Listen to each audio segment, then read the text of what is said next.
তুরস্কে যে ভূমিকম্প হয়েছিল এর কারণ আপনি জানেন কিনা? আমি বললাম যে ভূমিকম্প হয়েছে এই পর্যন্ত জানি, এর আবার কারণ কি? কারণ তো আমি জানি না। তারা আমাকে কাগজপত্র দিলেন, কম্পিউটার টিপে বাটন টিপে ইন্টারনেট থেকে পেপারস বের করে আমাকে দেখালেন।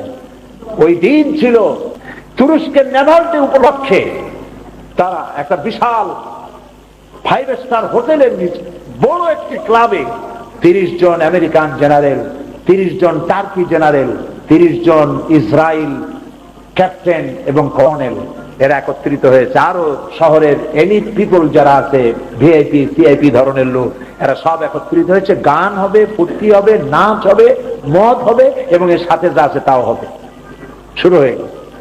শুরু হয়েছে নাচ গান, শুরু হয়েছে মদের তুফান। একজন টার্কি জেনারেল তার ক্যাপ্টেনকে ডেকে বলছে, এই ক্যাপ্টেন, একজন কোরআন শরীফ নিয়ে আসো।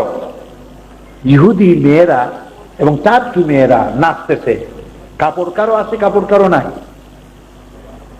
এই পরিবেশে সুবহানাল্লাহ কই না, সুবহানাল্লাহ কই না, এই পরিবেশে কোরআন শরীফ, ক্যাপ্টেন ভয় পেয়ে গেছে, কিন্তু উপায় নাই, জেনারেল অর্ডার দিচ্ছে, দৌড়াই গিয়ে কোরআন শরীফ নিয়ে আসে। জেনারেল বলছে বের করো সূরা আল হিজর 9 নম্বর আয়াতটা বের করো। বের করলো, পড়ো কি লেখা আছে। ক্যাপ্টেন পড়ছে, ইন্না নাহনু নাযালনা যিকরা ওয়া ইন্না লাহু লাহাফিজুন। এখানে লেখা আছে, কি লেখা আছে? লেখাটা পড়ে শোনালো, অর্থ করো, ব্যাখ্যা করো। ক্যাপ্টেন ভয় পেয়ে গেছে, কয় যে আমি অর্থ ব্যাখ্যা কিছুই জানি না। জেনারেল বলছে, আমার কাছে শোনো, এইখানে এই আয়াতের অর্থ হচ্ছে এই কোরআন যিনি নাজিল করেছেন তিনি বলছেন যে কোরআন নাজিল করেছি আমি এবং এটাকে আমি সংরক্ষণ করব। এখন আমি দেখতে চাই এই কোরআন যে নাজিল করেছে সে আল্লাহ কোথায় এবং এই কোরআন কেমনে হেফাজত করে আমি দেখবো। এই বলে মদের বোতল ভাড়ায় দিয়া 2 হাতে কোরআনের পাতা ছিঁড়তে লাগলো। 2 হাতে কোরআনের পাতা ছিঁড়ে উলঙ্গ ড্যান্সরত মেয়েদের পায়ের তলায় কোরআনের পাতা ছড়াই দিল। মদের ছড়াছড়ি, উলঙ্গ নারীদের নৃত্য চলছে কোরআনের পাতার উপরে। আর জেনারেল বলছে, আল্লাহ কোথায়? আল্লাহু আকবার বলে দৌড় মেরেছে। ক্যাপ্টেন সাক্ষাৎকারে বলেছে যে আমার মনে হচ্ছিল যে গজব তো এখনই আসবে, কারণ সে তো আল্লাহকে চ্যালেঞ্জ করেছে। সঙ্গে সঙ্গে আমি দেখতে পেলাম, ক্যাপ্টেন বলছে, আমি দেখতে পেলাম আকাশ কমলা রং ধারণ করেছে। একটা বিকট আওয়াজ হলো, একই আওয়াজে ওখানে যত লোক ছিল সমস্ত লোকের কানের তালা ফেটে গেল,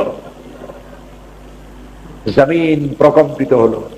মাত্র 29 সেকেন্ডের একটা ভূমিকম্পে 50,000 লোক আল্লাহ রাব্বুল আলামিন দুনিয়া থেকে বিদায় করে দিলেন। সেই ক্লাব ধ্বংস হয়ে নদীর ভিতরে চলে গেল। ডুবুরিদেরকে নামানো হলো, পরে ডুবুরিরা নেমে লাশগুলি উদ্ধার করলো। তার মধ্যে 300 জোড়া লাশ পাওয়া গেছে জেনায় রত। আল্লাহ আছে না নাই?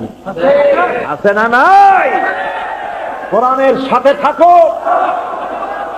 কোরআনের সাথে যারা থাকবে, কোরআনের সাথে যারা থাকবে, যদি জিরো হও আল্লাহ হিরো বানাবেন। আর যত হিরোরা কোরআনে বাধা দিবে আল্লাহ রাব্বুল আলামিন ইতিহাসের ডাস্টবিনে নিক্ষেপ করবেন। মানুষেরা ঘৃণায় শুধু নিক্ষেপ করবে।